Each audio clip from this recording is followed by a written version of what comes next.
Okay.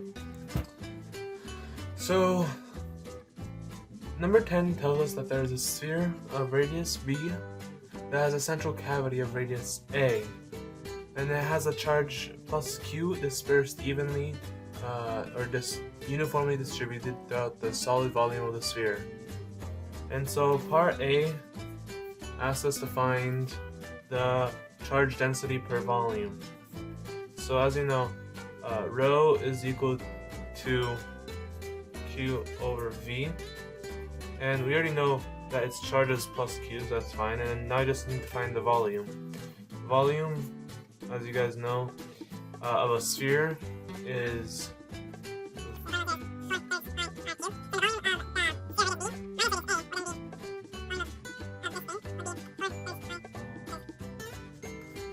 that would be the volume of the described sphere that is in the problem, and then we just plug it in. So then rho would equal q, and then the fraction flips, so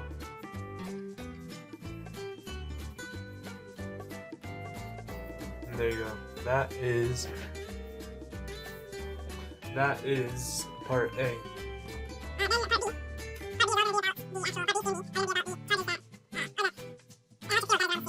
And so part B asks, find the distance, find the electric field E at a distance r from the center of the sphere, given that r is less than a. That means that in our sphere, is like this. Our Gaussian field is going to be inside of here. Now because it's inside and there's no charge inside of the Gaussian sphere, we already know that that is going to be electric field equals 0, because all Gaussian fields only measure the electric field that, or the charge that is inside of them. So E equals 0 inside of the electric field. You can make that a vector. C asked for when R is between A and B. Now it gets a little trickier. So let's start with our Gauss's law, which is going to be the closed loop integral dot product with the surface area of the Gaussian surface over the charge, which is inside of the Gaussian sphere or surface, and over epsilon naught.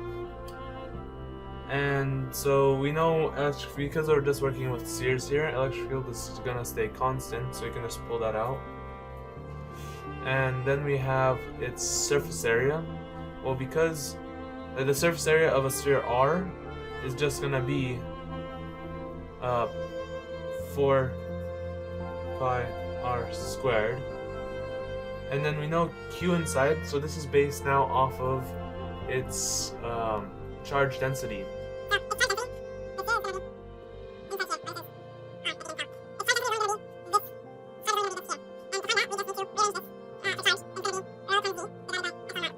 So the problem doesn't actually solve or simplify for rho, so we can just keep that there.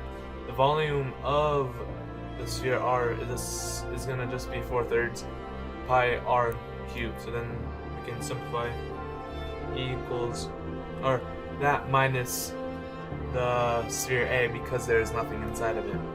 And so it's going to be the same thing as part A.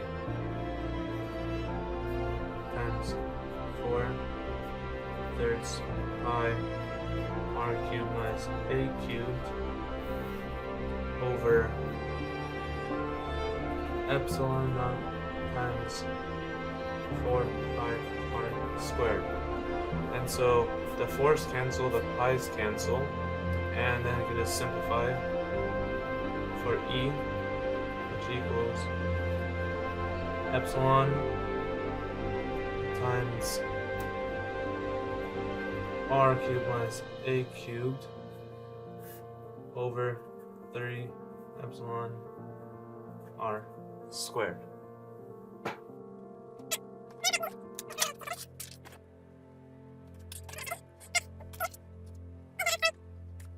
when r is greater than b.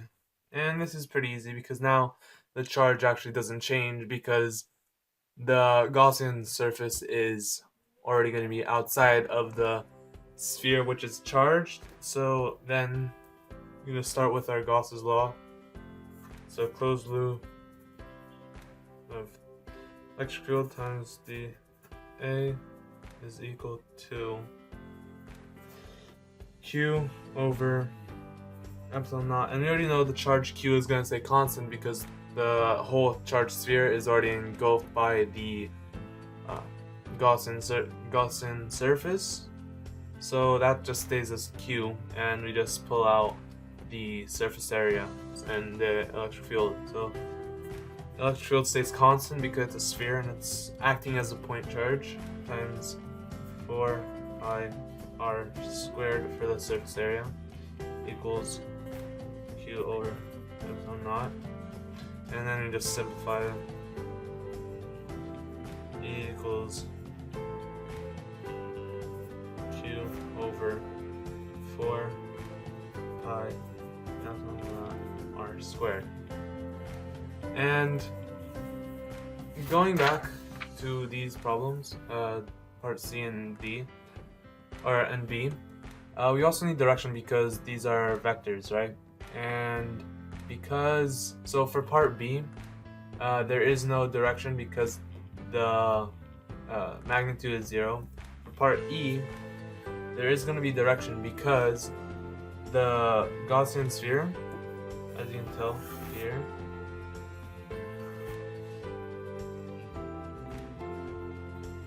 the Gaussian sphere here with the radius r, all charges are going out of it, right?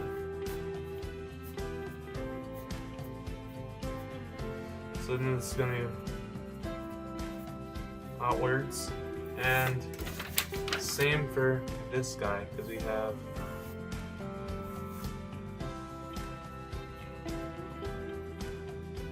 and then this is R, and then all these are still gonna go outwards through the sphere. So it's gonna be again, because we labeled this as a vector. And then lastly, part E. Let's move this up. Sketch a graph showing how the E field varies as a function of distance from the center of the sphere. Alright, from the center of the sphere.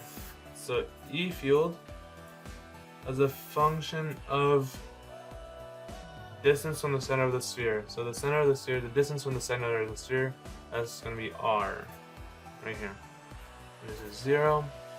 So as we know, until R is less than A, E is equal to 0. So let's label point A and B. From here to A, it's just going to be 0. So E equals 0. Going to B,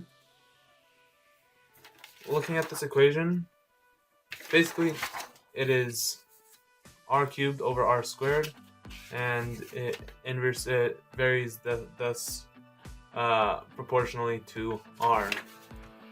And then part D, r is r squared on the bottom, so it's gonna be, label this to r, and then